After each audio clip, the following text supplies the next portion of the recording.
Mata pelajaran yang terintegrasi itu ada mata pelajaran PKK. Untuk PKK ini CP-nya menyusun laporan keuangan sederhana.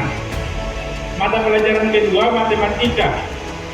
Peserta didik dapat menentukan masalah yang berkaitan dengan anuitas untuk menghitung laporan keuangan tentang laba atau rugi. Mata pelajaran ketiga bahasa Inggris. Di sini peserta didik mampu menyusun teks report terkait laporan keuangan dengan baik dan benar. Mata pelajaran keempat sejarah. CP-nya peserta didik mampu menggunakan konsep sejarah dan penelitian sejarah untuk menganalisis keterhubungan antara masa lalu, masa kini, dan masa datang. Mata pelajaran kelima bahasa Indonesia. Di sini peserta didik mampu menunjukkan kalimat dengan tanda baca, titik koma, tanda tanya, tanda seru, dan tanda petik sesuai dengan fungsinya. Dan mata pelajaran terakhir ada mata pelajaran agama. CP-nya peserta didik mampu memahami ketentuan mawaris dan muamalah. Jadi mata pelajaran ini yang terintegrasi dengan proyek menyusun laporan keuangan. Terima kasih. Terima kasih. Ini terakhir dan bagus sekali. Mungkin ada tambahan dari saya. Semua mata pelajaran semua jurusan yang dipaparkan tadi itu terkait dengan mapel produktif. Pembuatan CP itu pada CP apa itu? Elemennya apa?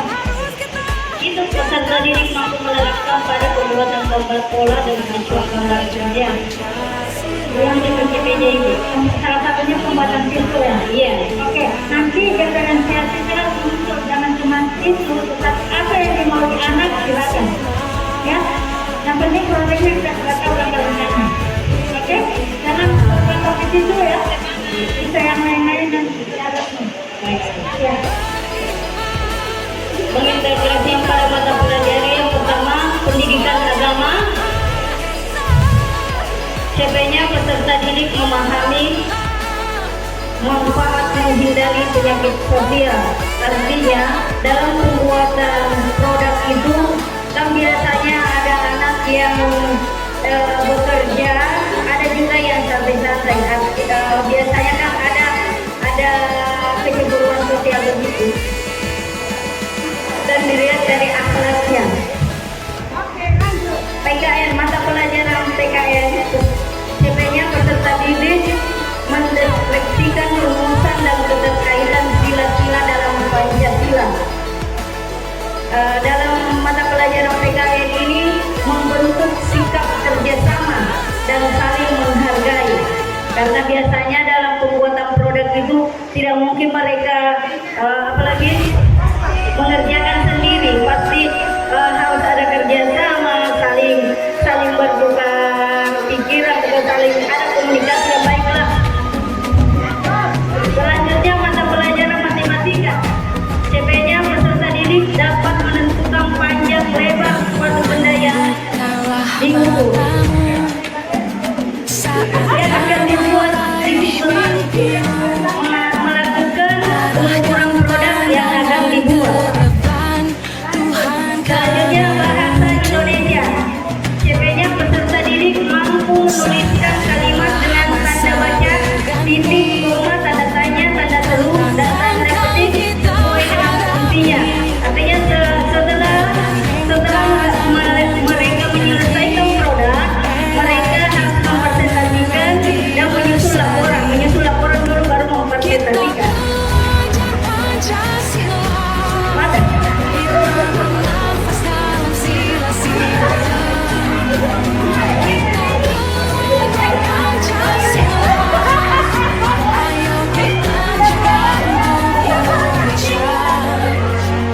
Selanjutnya bahasa Inggris berbahasa CP-nya prosedur teknik tentang pembuatan pola tempat tidur.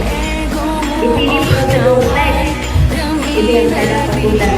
Ya, terima kasih dari kawan-kawan saya. Karena teman-teman saya adalah yang punya CP yang tidak tersalurkan.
terintegrasi lagi dengan kimia.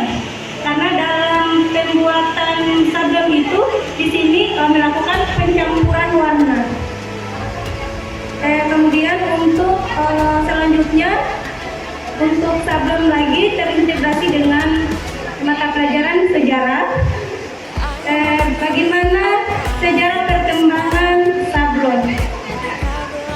Jadi misalnya sablon ya, cara membuat sablon pasti ada dari sejarah awal. Sehingga kami masukkan di situ mata pelajaran sejarah. Selanjutnya untuk matematika, sebenarnya untuk pengukuran memang di SMK tidak ada, tapi kita ambil yang mendekati peserta didik dapat menentukan diameter lingkaran. Karena dalam membuat sablon ini karena motif yang menentukan lingkaran, maka di situ butuh lingkaran menjadi diameter lingkaran. Untuk mata pelajaran bahasa Inggris, siswa mampu menyusun teks prosedur tentang bagaimana langkah-langkah membuat sablon. Kemudian untuk mata pelajaran kewirausahaan, di sini peserta didik mampu memasarkan produk dengan menentukan segmen pasar, kemudian harga produk sampai dengan hasil. Ya, inisiatif sudah diangkat dari masing-masing mata pelajaran, masing-masing dari dua pelajaran. Karena ini tidak boleh dikatakan CP yang Bapak Ibu, ada yang tadi tidak tahu CP. Saya tanya, CP-nya apa? Ya, harus tahu. Kenapa? Karena itu aturan dari pusat, tidak boleh diganti, tidak boleh dikasih keluar. Ya, jadi untuk penyablonan ini mungkin terkait dengan CKJ juga ya. Jadi dia masih jurusan pun bisa berkolaborasi. Kenapa? Sablon itu butuh desain dari pembelajaran desain yang ada pada CKJ. Baik, kalau itu kalau ya, nanti tolong dimasukkan mata pelajaran CKJ. Mungkin masing-masing jurusan ada kolaborasi lagi. Ya, mungkin itu banyak produk. Kemudian begitu mendesain sablon, awalnya bisa terima jasa. Kan begitu ya? Jadi ada kolaborasi ini. Mudah-mudahan ini akan terwujud ke depan nanti. Ini baru rancangan kita ke depan. Kalau kita tidak melakukannya dari awal, tidak akan terwujud. Gitu ya. Dan saya tidak mau hanya sebatas ini saja. Kita harus lanjut. Oke? Tepuk tangan dulu buat jurusan tekstil. Jadi kami nanti akan tambahkan kurangnya tadi dari jurusan TKJ, nanti kami akan tambahkan kolom. Terima kasih Bu. Assalamualaikum warahmatullahi wabarakatuh. Saya mengangkat dua sisi. Jadi yang pertama adalah menganalisa topologi. CP yang kedua adalah melakukan instalasi dan konfigurasi jaringan. Biasanya kita di TKJ itu ada dua tim ya. Ada tim yang melakukan analisa desain topologi dan yang melakukan action. Jadi ada yang action untuk melakukan instalasi. Adapun keterkaitan dengan mapel, di mapel kewirausahaan itu kita ambil yang pertama karena yang paling penting adalah kewirausahaan saya rasa, karena orang bisa tahu kita menyediakan jasa itu karena ada jasa promosi ya. Jadi kita mempromosikan jurusan kita bahwa kita bisa memberikan instalasi di sekolah-sekolah, di rumah-rumah dan sebagainya. Selanjutnya fisika itu terkait kelistrikan, instalasi kelistrikan, ada CP-nya. Untuk yang matematika adalah terkait perhitungan IC access dan nilai. Jadi kita dalam melakukan konfigurasi itu harus melakukan perhitungan IC access.